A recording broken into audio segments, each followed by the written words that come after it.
Ebbaluwa ya Peetero ey'olubereberye essuula esooka. Peetero omutume wa Yesu Kristo eri abalonde abaasansaana abatambuze ab'omu Ponto, Galatiya, Kapadokiya, Asiya ne Bisuniya, nga bwe yasooka okutegeera Katonda Kitaffe mu kutukuza kw'Omwoyo olw'okugonda n'okumansirwako omusaayi gwa Yesu Kristo, ekisa n'emirembe byeyongerenga gye muli.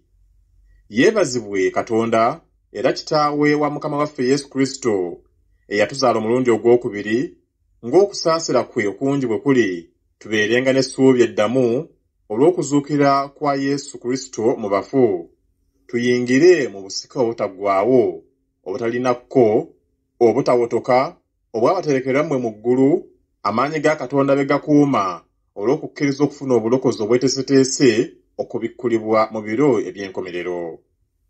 Obwo bwe mujagulizaamu newankubadde nga mwanakuwazibwa mu kukemebwa okutali kumu akaseera katono kaakano, oba nga kibagwanira okugezebwa kw'okukkiriza kwammwe okusinga omuwendo ezzaabu eggwaawo, newankubadde ng'egezebwa mu muliro, kulyoke kulabike okuleeta ettendo n'ekitiibwa n'okugumiikirizibwa Yesu Kristo bw'alibikkulibwa, gwe mwagala nga temunnaba kumulaba, gwe mutalaba kaakano naye mumukkiriza, ne mujaguza essanyu eritayogerekeka eririna ekitiibwa, nga muweebwa ekyabakkirizisa, bwe bulokozi bw'obulamu.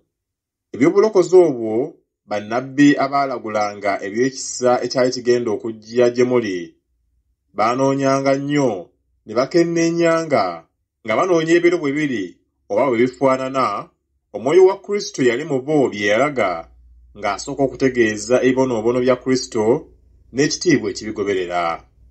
Nabo baabikkulirwa nga si ku lwabwe bokka, wabula ku lwammwe baaweereza ebyo bye mwakajja mubuulirwe kaakano, abo abaababuulira Enjiri mu Mwoyo Omutukuvu eyatumibwa okuva mu ggulu, bamalayika be beegomba okulingiza.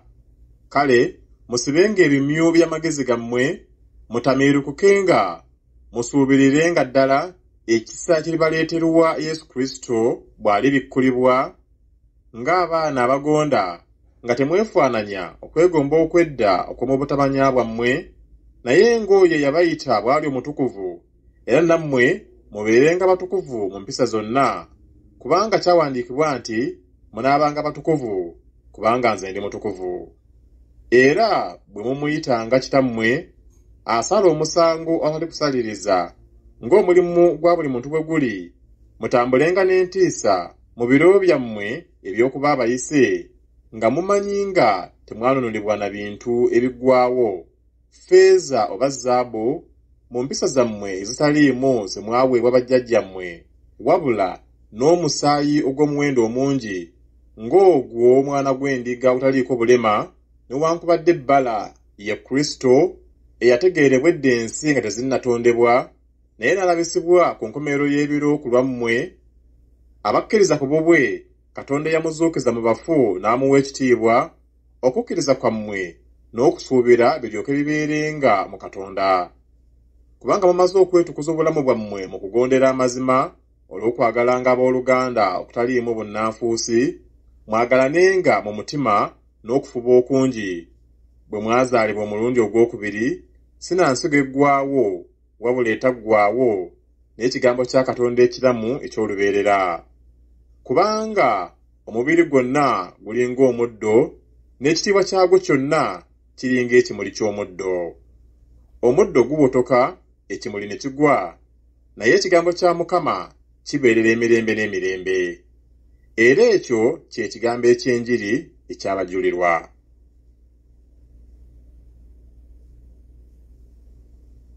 Bbaluwa ya Peetero ey'olubereberye essuula ey'okubiri. Kale muteekenga wala obubi bwonna, n'obukuusa bwonna, n'obunanfuusi, n'obujja, n'okwogera obubi kwonna, ng'abaana abawere abaakajja bazaalibwe, mwegombenga amata g'omwoyo agataliimu bulimba, galyoke gabakuze okutuuka ku bulokovu, obanga mwalega ku Mukama waffe bw'ali omulungi, nga mujja eri oyo ejjinja eddamu eryagaanibwa abantu, naye eri Katonda ddonde lya muwendo mungi, era nammwe ng'amayinja amalamu muzimbibwa ennyumba ey'omwoyo okubeeranga bakabona abatukuvu, okuwangayo ssaddaaka ez'omwoyo ezisiimibwa Katonda ku bwa Yesu Kristo. Kubanga waliwo mu kyawandiikibwa nti, laba, nteeka mu Sayuuni ejjinja ekkulu ery'oku nsonda, eddonde ery'omuwendo omungi, era amukkiriza talikwasibwa nsonyi. Kale eri mmwe abakkiriza omuwendo mungi, naye eri abatakkiriza ejjinja abazimbi lye baagaana, eryo lye lyafuuka omutwe ogw'oku nsonda, era ejjinja eryesittalwako, era olwazi olusuula, kubanga beesittala ku kigambo nga tebagonda, era kwe baateekerwawo. Naye mmwe muli ggwanga ddonde, bakabona ba kabaka, kika kitukuvu, bantu banvuma, mulyoke mubuulirenga ebirungi by'oyo eyabayita okuva mu kizikiza okuyingira mu kutangaala okw'ekitalo, edda abataali ggwanga, naye kaakano muli ggwanga lya Katonda.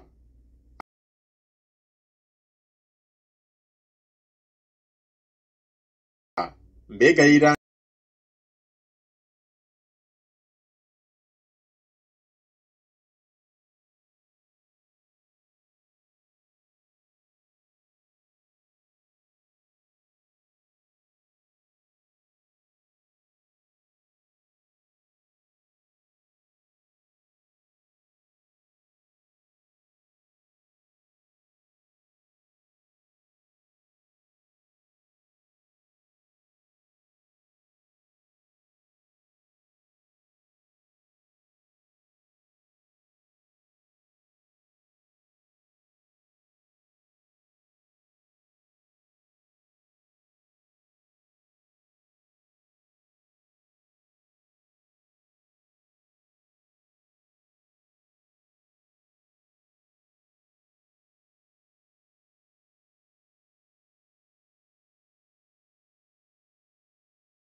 mmwe.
Ab'ekisa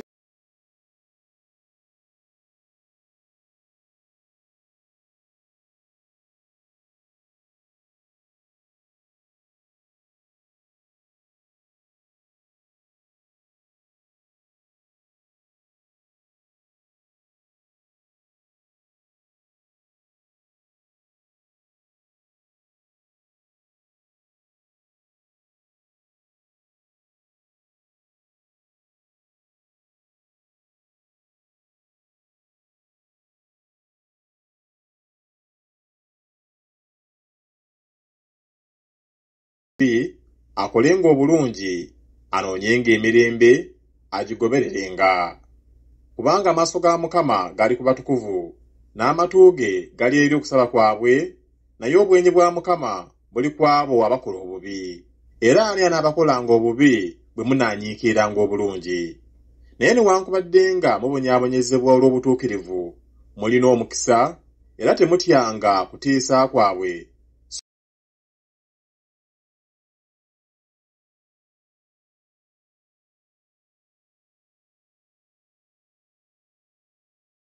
Nga ey'okusu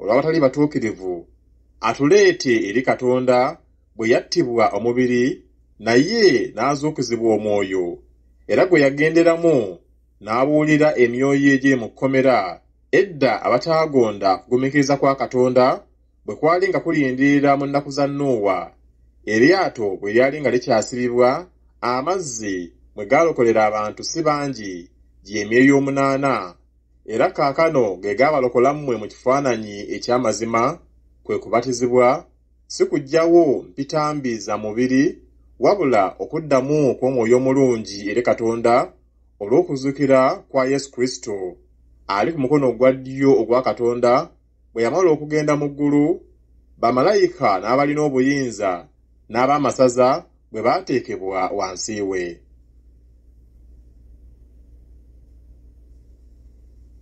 Ebbaluwa ya Peetero ey'olubereberye essuula ey'okuna. Kale, kubanga Kristo yabonyaabonyezebwa mubiri, nammwe mwambalenga ebyokulwanyisa gwe mwoyo ogwo, kubanga abonya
abalungi ab'ekisa kya Katonda ekitali kimu, omuntu yenna bw'ayogeranga, ayogerenga ng'ebiragiro bya Katonda bwe biri.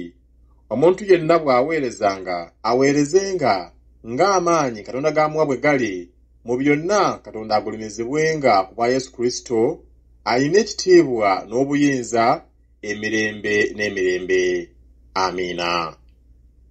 Abaagalwa, temwewuunyanga olw'okwokebwa okuli mu mmwe, okujja gye muli olw'okubakema ng'abalabye eky'ekitalo, naye kubanga mussa kimu mu bibonoobono bya Kristo, musanyukenga, era ne mu kubikkulibwa kw'ekitiibwa kye mulyoke musanyuke n'okujaguza. Bwe muvumibwanga olw'erinnya lya Kristo, mulina omukisa, kubanga omwoyo gw'ekitiibwa era ogwa Katonda atuula ku mmwe. Kubanga omuntu yenna ku mmwe tabonyaabonyezebwanga nga mussi oba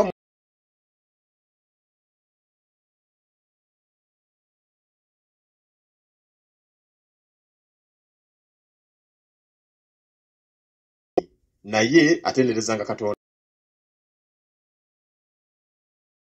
Omusango gutandiikirwe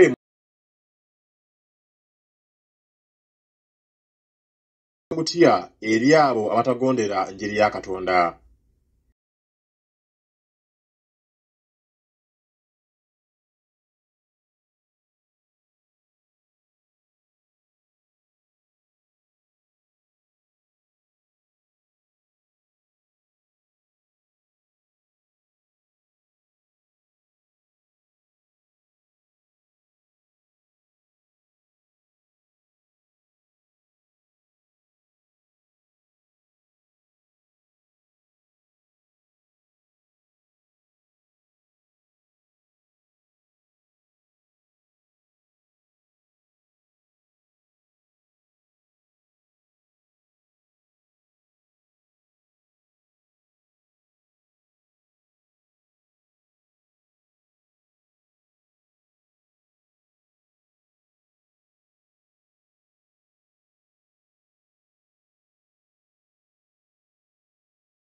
Oyo ebigambo byammwe. Mutamiirukukenga, mutunulenga, omulabe wammwe Setaani atambula ng'empologoma ewuluguma, anoonya gw'anaalya. Oyo mumuziyizenga nga muli banywevu mu kukkiriza kwammwe, nga mumanyi ng'ebibonoobona ebyo bituukirira eri baganda bammwe abali mu nsi. Era Katonda ow'ekisa kyonna eyabayitira ekitiibwa kye ekitaggwaawo mu Kristo, bwe mulimala okubonyaabonyezebwako akaseera akatono, ye yennyini alibatuukiriza, alibanyweza, alibawa amaanyi. Oyo aweebwenga obuyinza emirembe n'emirembe. Amiina. Mbaweereza ebbaluwa mu mikono gya Sirwano ow'oluganda omwesigwa, nga bwe ndowooza ey'ebigambo ebitono, nga mbabuulirira ne mbategeeza ng'ekyo ky'ekisa eky'amazima ekya Katonda mukinywererengamu. Omukyala ali mu Babulooni mulonde munnammwe abalamusizza, ne Makko omwana wange. Mulamusagane n'okunywegera kw'okwagala. Emirembe gibeerenga nammwe mwenna abali mu Kristo.